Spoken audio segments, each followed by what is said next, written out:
Friends అందరు good morning. ఈరోజు మనం వార్తలేంటి వాస్తవాలేంటి తెలుసుకుందాం. ముఖ్యంగా ఈరోజు వెలుగు పత్రిక చదువుతున్నాం. ప్రభుత్వ సంస్థల పేర్లు మారుతున్నాయి. టీఎస్ నుంచి టీజీగా మార్పులు, కొత్తగా విద్యుత్ సంస్థల బోర్డుల ఏర్పాట్లు, TG SPDCL, TG NDCL, TN Genco, TG ట్రాన్స్కోగా మార్పు, టీఎస్ఆర్టీసీ టీజీఎస్ఆర్టీసీగా చేంజ్, కొత్త లోగో విడుదల చేసిన అధికారులకు వార్త వచ్చింది. ఇది వెలుగు పేపర్, దయచేసి మొత్తం చూడండి. సన్నాహాలపై బీజేపీ బీఆర్ఎస్ యూటర్న్.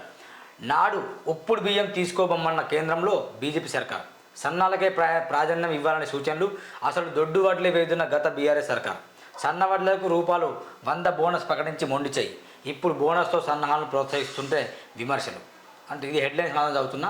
సన్న వడ్లకి బోనస్ ఎందుకంటే దాన్ని క్వింటల్కు ₹500 బోనస్ ఇస్తామని కాంగ్రెస్ ఎన్నికల హామీలు తెలిపింది. అందులో భాగంగానే ఇటీవల సీఎం రేవంత్ రెడ్డి అధికారులతో సమావేశమై బోనస్పై చర్చించారు. రాష్ట్రంలో సాగవుతున్న వరి వస్తున్న ఉత్పత్తి, రాష్ట్రంలో వినియోగం అవుతున్న బియ్యంపై లెక్కలు అడిగి తెలుసుకున్నారు. రాష్ట్రంలో రేషన్ బియ్యం రీసైక్లింగ్ దందా పెద్ద ఎత్తున జరుగుతున్నట్టు గుర్తించారు. దాంతోపాటు రేషన్లో దొడ్డు బియ్యం తీసుకుంటున్న వారిలో 40% కూడా వాటిని తినడానికి వాడడం లేదని ఇది బాగా గమనించండి.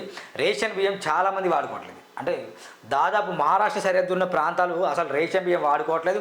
లారీల మీద, ట్రైన్ల మీద, ఆటోల మీద, బైక్ల మీద, స్కూట్ల మీద మొత్తం తరలిస్తాను.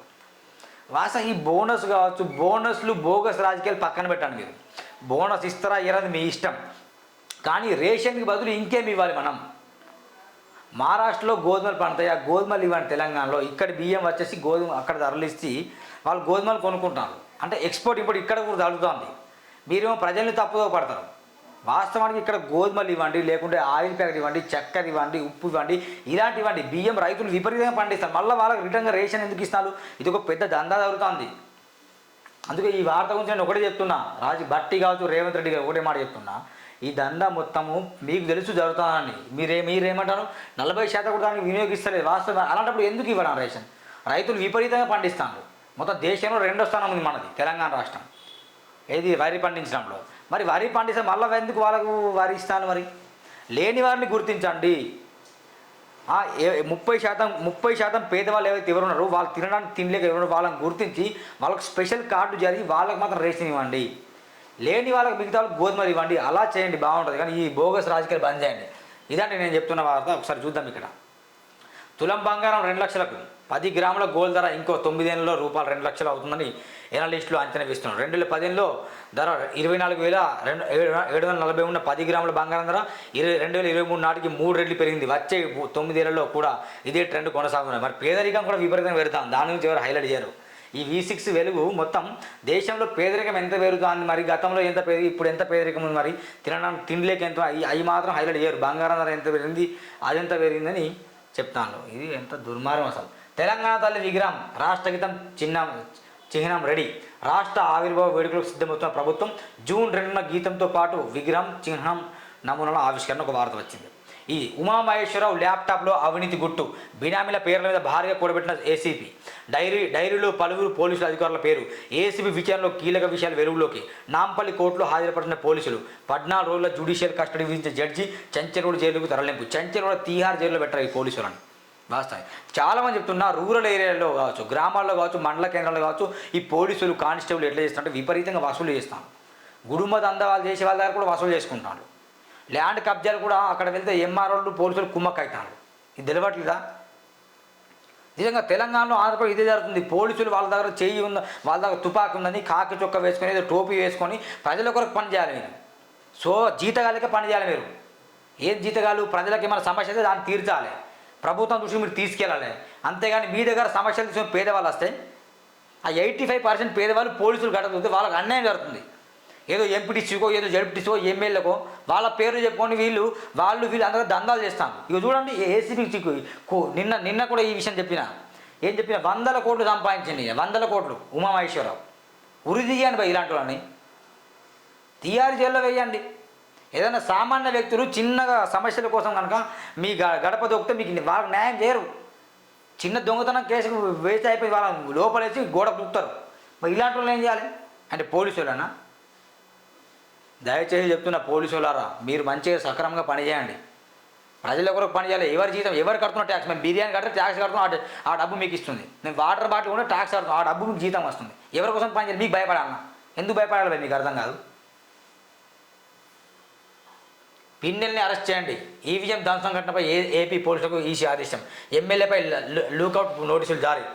ఇది ఈవీఎంలను ధ్వంసం చేసిన ఘటనలో ఏపీలో మాచర్ల ఎమ్మెల్యే పిన్నెల్లి రామకృష్ణారెడ్డిని వెంటనే అరెస్ట్ చేయాలని పోలీసులకు ఎన్నికల సంఘం ఆదేశించింది. ఈవీఎంను పిన్నెల్లి పగలగొట్టడంపై ఈసీ సీరియస్ అయింది.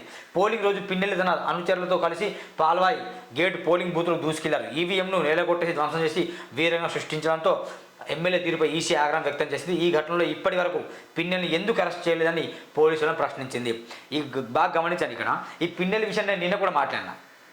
ఈవీఎం ధ్వంసం చేసిన ఎమ్మెల్యే గారు ఎంత బలుపుని చెప్పు ధ్వంసం చేయడమా? ప్రజలు ఇచ్చిన అభిప్రాయము తప్పనిపితే రిజల్ట్ రోజు మీరు మీ అభిప్రాయం చెప్పండి. ప్రజలు నిన్ను ఎట్లా ఓడగొట్టినో దాని విషయంలో క్లారిటీ ఇవ్వండి. ప్రజలు ఎందుకు గెలిపి దాని విషయం క్లారిటీ ఇవ్వండి. అంతేగాని పోలింగ్లను వెళ్ళేసి ఈ ధ్వంసం చేయడం. అక్కడ పోలీసులు కూడా EC election commission of India కూడా ఈ విషయంలో సీరియస్ తీసుకుని కూడా అక్కడ పోలీసులు అరెస్ట్ చేయట్లేదు. అక్కడ జగన్మోహన్ రెడ్డి ఏమో లాయర్లకేమో 100 కోట్లు ఖర్చు పెట్టుకుంటూ ఆయన బస్తాడు. ఇక్కడేమో ఈయనేమో ఇక్కడ ఈవీఎంలు పగలగొట్టినా కూడా దానికి మీరు రిప్లై చేయరు, ఏం చేయరు, అరెస్ట్ చేయరు. అసలు ఈయన దర్జాగా తిరుగుతాడు. ఏం మాట్లాడతాను పోయి అర్థం కాదు. 40 ఓటర్లపై కేసులు. హైదరాబాద్లో కొనసాగుతున్న ఫుడ్ సేఫ్టీ దాడులు. జిహెచ్ఎంసీ అధికారులతో కలిసి తనిఖీలు. గత నెల 16 నుంచి 90 రైడ్స్. ఈ జిహెచ్ఎంసీ అధికారుల పనితీరు ఎట్లున్నదంటే మేము బాగా గమనిస్తున్నాం. అక్రమ బిల్డింగ్లు కడతారు పిచ్చి పిచ్చిగా. వాళ్ళ దగ్గర కమిషన్ తీసుకుంటారు జిహెచ్ఎంసీ అధికారులు. జిహెచ్ఎంసీ అధికారులు చెప్తున్నా మీరు రేవంత్ రెడ్డి గారు ప్రమాణం స్వీకారం చేసిన తర్వాత కొత్తగా చెప్పిన మాట ఏంటి? ఎవరన్నా అక్రమ నిర్మాణాలకు పాల్పడితే వాళ్ళని వెంటనే అరెస్ట్ చేయండి, ఆ బిల్డింగ్లను కూలగొట్టరని చెప్పిండు. మరి ఈ జిహెచ్ఎంసీ అధికారులు వాళ్ళకు టౌన్ ప్లానింగ్ అధికారులు కావచ్చు, మేయర్లు కావచ్చు, వీళ్ళందరూ అమ్ముడుపోయి కౌన్సిలర్లు మొత్తం అమ్ముడుపోయి వాళ్ళకి ఏమేస్తారంటే ఫ్లోర్ల మీద ఫ్లోర్లు ఎక్కువ కొడతాను, ప్రభుత్వానికి కొన్ని లక్షలు గండి కొడతాను వాళ్ళు. నిన్న రొనాల్డ్ రాష్ట్రంలో అదే మాట చెప్పిండు. టౌన్ ప్లానింగ్ ఆఫీసర్లు మీరు సీరియస్గా తీసుకోండి. ఎన్నో ప్రభుత్వ ఫైలు కుప్పలు వస్తున్నాయి. అక్రమ నిర్మాణాలు హైదరాబాద్లో పెరిగిపోతున్నాయి. పెరిగిపోవడం వల్ల ఏం జరుగుతుంది? ప్రభుత్వాన్ని గండి పడుతుంది. అరే మేము ఏదైనా ఒక హోటల్ వెళ్ళి నేను బిర్యానీ తిన్నానుకో, నేను జిఎస్టీ వాడు చూపిస్తాడు. జిఎస్టీ కలిపి 200, మీరు తిన్నది 200, జిఎస్టీ 50 రూపాయలు, 250 రూపాయలు కట్టమంటాడు. అప్పుడు నేను కట్టిననుకో, ఎందుకు కట్టినా గళ్ళ తీసి అడుగుతాడు. కట్టాలి జిఎస్టీ నేను. మరి వాళ్ళు పర్మిషన్ తీసుకోకుండా అక్రమ నిర్మాణాలు కడితే వాళ్ళు ఎందుకు కట్టట్లేదు? మరి బరాబర్ కట్టాలి. టౌన్ ప్లానింగ్ అధికారులు, జిఎస్టీ అధికారులు అమ్ముడు పోయి ఇలాంటి నిర్ణయాలు తీసుకుంటారు. అది కాకుండా ఈ విషయం ఎందుకు చెప్తున్నా అంటే 40 హోటళ్లపై కేసులు అయినాయి. మరి ఆ కేసులు అయినాయి మళ్ళీ ఆ హోటల్ని సీజ్ చేస్తారా? లేకపోతే సీజ్ చేసి కొన్ని రోజులు నెలలు కొంచెం తర్వాత నెల తర్వాత మళ్ళీ ఓపెన్ చేస్తారా? ఏం చేస్తారు మీరు చెప్పండి? ఫుడ్ సేఫ్టీ అధికారులు కావచ్చు, జిఎస్టీ అధికారులు కావచ్చు, ఈ విషయం జాగ్రత్త. మీరు కూడా దీనిలో అమ్ముడు పోతారు, గంజాడి అమ్ముడు పోతారు. అమ్ముడు పోకుండా సరిగ్గా నేను చూడండి, బిర్యానీ తినే మిత్రులారా, మీరు గప్చుపులు కావచ్చు, బిర్యానీలు కావచ్చు, ఏమేమి తింటారో బాగా ఆలోచన చేయండి. వర్షాకాలం రానున్నది. మీరు ఏం తిన్నా కానీ మన ఆరోగ్యం ఖరాబ్ అవుతుంది. మళ్ళీ హాస్పిటల్ వాళ్ళే, కార్పొరేట్ హాస్పిటలే, దాంట్లో పోతే మనదే ప్రాణాలు బొక్క అవుతాయి. దయచేసి హోటల్ మొత్తం సీజ్ చేయాలి. పూణే యాక్సిడెంట్ కేసులో పూణే యాక్సిడెంట్ కేసులో మైనర్ బెయిల్ రద్దు. జూన్ 5 వరకు రిమాండ్ హోమ్కు తరలింపు. ఇటీవల ఇచ్చిన బెయిల్ షరతులపై దేశంలో విమర్శలు. దాంతో తన నిర్ణయాన్ని వెనక్కి తీసుకున్న జువైనల్ కోర్టు. బాలుడి తండ్రిని అరెస్ట్ చేసి కోర్టులో హాజరుపరిచిన పోలీసులు. కారులో ఊపిరాడక చిన్నారమూర్తి. భద్రాద్రి కొత్తగూడెం జిల్లాలో ఘటన ఒక వార్త వచ్చింది. ఇదండి V6లో వచ్చిన వార్త. ఇది జస్ట్ ఒక 2 నిమిషం వల్ల దిశలో చదువుతా వినండి. నేడు ఎడ్సెట్ 2 సెక్షన్ల నిర్వహణ 79 కేంద్రాలు ఏర్పాటు చేసిన అధికారులు. రేపటి నుంచి ఇంటర్ సప్లిమెంటరీ పరీక్షలట. ఒక వార్త వచ్చింది. ఆశగా ఓ హోటల్లో ఫ్రిడ్జ్లో నివేసిన మాంసం. ఇది మాంసం కనిపిస్తానా? ఆశపడి తింటే ఆసుపత్రికే. కులిన మాంసంతో కమ్మని భోజనం. అబ్బా బాగుందిరా బయట టేస్ట్ అంటారు. ఎందుకు? అలవాటు పడిన శరీరం కదా, బాగుంది బయట. కుళ్ళిన మాంసంతో కమ్మని పోయాం. చిన్న రెస్టారెంట్తో పాటు ప్రముఖ హోటళ్లను ఇదే తంతు. టాస్క్ ఫోర్స్ బృందం దాడులతో వెలుగులోకి. ఇటీవల గోకుల్ చాట్, పిస్తా హౌస్, కరాచీ బేకరీలతో పాటు కృతంగా చట్నీ సొట్లు తనిఖీలు. కల్తీ నాణ్యత లేని కుళ్ళిన ఆహారం గుర్తింపు. మొత్తంగా 24 హోటళ్లపై కేసులు నమోదు. 24 కాదు, దాదాపు హైదరాబాద్లో ఉన్న 100 హోటళ్ళలో ఇదే జరుగుతుంది. కానీ ఎవరు చూడరు. వాళ్ళు ఏదో డబ్బులు ఇచ్చి ఉంటారు కదా, చూడరు. కానీ వాస్తవంగా అన్ని హోటల్ మీద రైడ్ చేస్తే కనుక 95% హోటళ్ళు అన్నీ సీజ్ అయిపోతాయి. కమ్మని భోజనం అంటే కంపల్సరీ మన ఆరోగ్యం ఖరాబ్ కావడమే. ఆర్డీఓ ఆఫీసుకు వెళ్లకుండా డ్రైవింగ్ లైసెన్స్. వచ్చే నెల 1వ తేదీ నుంచి కొత్త రూల్. గెజెట్ జారీ చేసిన కేంద్ర ప్రభుత్వం. ఇకపై డ్రైవింగ్ స్కూళ్లలో టెస్టులు, ఆ సర్టిఫికేట్ ఆధార లైసెన్స్. మాకు ఎలాంటి మార్గదర్శనం రాలేదని అధికారులు చెప్తున్నాడు. ఇది వార్త. ఎమ్మెల్సీ ఉప ఎన్నికల్లో గెలవాల్సిందే.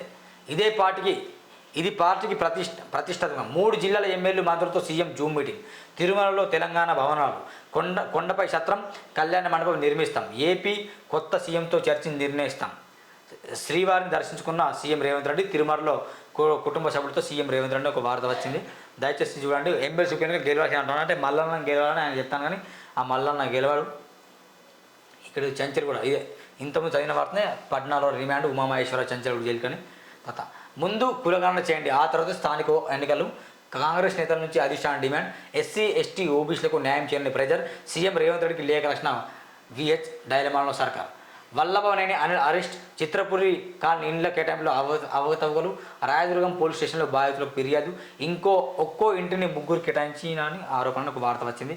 గిలాంటిలో ఉండబట్టే సమాజంగా అన్యాయం జరుగుతుంది. మేడిగడ్డకు పరీక్షలు. Non destructive geo physical geo technical test. గడ్డలకు టెస్ట్, అదే మేడిగడ్డకు టెస్ట్ చేస్తానట.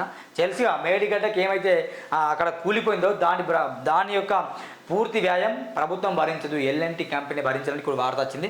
దానికోసం ఈ టెస్టులు చేస్తాను. ఇదండి మొత్తానికి